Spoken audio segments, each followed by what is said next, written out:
Hello, good evening. আশা করি সবাই ভালো আছো। আর আজকে যেহেতু এখন থেকে ব্লগটা শুরু করেছি অনেক আগে, যেহেতু কোনো ইন্ট্রোডাকশান দেওয়া হয়নি, যাই হোক তাই জন্য আমি সন্ধ্যাবেলা জাস্ট একটু কথা বলার জন্য আসলাম, তাই জন্য গুড ইভিনিং বলছি। এই সবে এসে কাজ টাজ সেরে আমি ছাদে এসে একটু ফ্রি হচ্ছি। ঘরে সবসময় ভালো লাগে না, ছাদের হাওয়াটা একটু ঠান্ডা বেশি। যাই হোক, আমি আজকে ছিলাম না।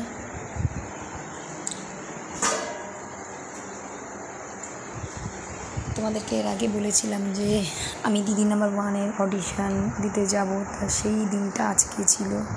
যাই হোক, কালকে মেয়ের কম্পিউটার পরীক্ষা, তাই যা হোক করে তাড়াতাড়ি করে 1টার সময় বাড়ি থেকে বেরিয়েছি, গিয়ে ওখানে পৌঁছেছি 2টোর সময়।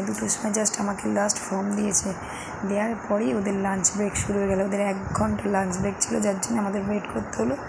আমার অডিশানটা হলো 3:30-র সময়, মনে হচ্ছে 3:30-র সময় গেলাম। আমি উপরে ডাকলো, ডেকে তারপরে 4-5 জন করে একসাথে হচ্ছে ইন্টারভিউ হলো। আমাকে সেটা কিছু জিজ্ঞাসা করিনি, জাস্ট জিজ্ঞাসা করলো কজন আছে ফ্যামিলিতে, হাজব্যান্ড কী করে, মেয়েকে জিজ্ঞাসা করলো তোমার ইচ্ছা কী, আমাকে জিজ্ঞাসা করলো লাস্ট কবে দিদি নাম্বার 1 দেখেছো। আমি তো সত্যি কথা বলতে এখন মেয়ের পরীক্ষার জন্য দেখা হয় না, অনেক দিন আগে দেখেছি। যাই হোক, মিথ্যা কথা বলে কোনো লাভ নেই আমার।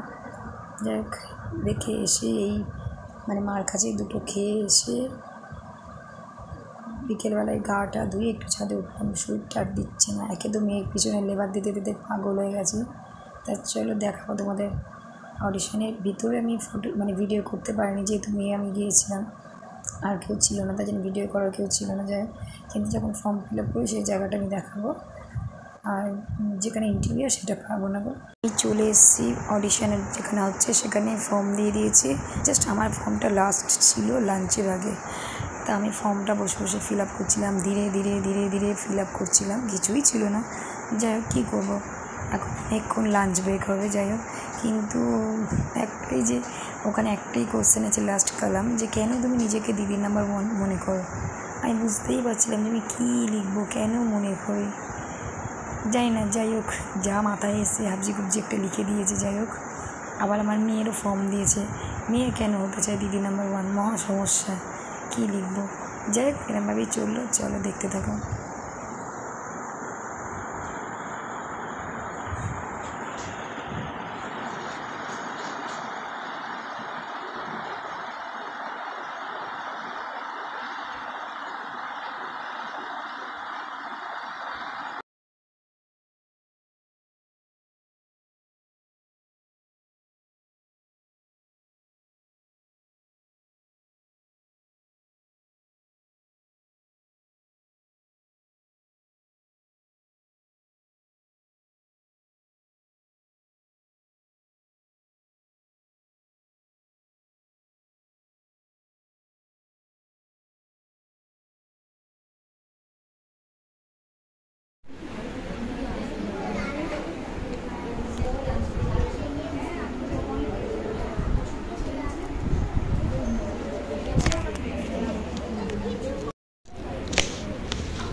বাবা চলো ভিতরে, চলো ভিতরে, চলো না, তুমি উপরে যাবে?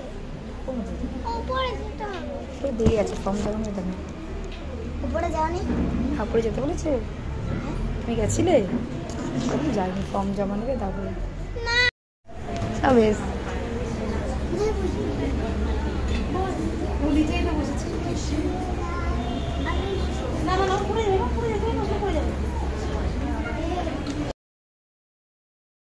আর দেখো, আমি এই শাড়িটাই পরেছিলাম, আর আমি জানি না কোইন্সিডেন্টলি এই শাড়িটার সাথে এই ব্লাউজটা পরেছি। এই হারটা যে কিনেছিলাম দেখিয়েছিলাম গণেশ পুজো মেলার থেকে, জানি না এই শাড়িটার সাথে দেখলাম একদম পারফেক্ট হয়ে গেছে মনে হচ্ছে। দেখো, ব্লাউজের সাথে যে হোয়াইট কালার রয়েছে, এই হারের মধ্যেও রয়েছে ইয়েলো শাড়ি, ইয়েলো হার। যাক, শাড়িটা পরে কি খুব খারাপ লাগছে আমাকে। এটা অনেক দিনের শাড়ি, জানো তো, অনেক দিন। এই শাড়িটার বয়স কম করে হলে 20 বছর, জানো তো, কিন্তু শাড়িটা একদম অক্ষত রয়েছে, মনে হয় না যে পুরোনো শাড়িটা এতদিন হয়ে গেছে। যাই হোক, চল, এটা আমার একটা পছন্দের শাড়ি। এটা আমি যখন বিএড করতাম ফাইনাল টিচিংয়ের দিন এই শাড়িটা পরে গিয়েছিলাম। চলো টাটা বাই বাই। এখন বিধ্বস্ত, মার কাছে 2টো খেয়ে তাড়াতাড়ি করে বাড়ি চলে যাচ্ছি, কেননা মেয়েকে গিয়ে আবার পড়াতে বসতে, একটু পরে রেস্ট নিয়ে।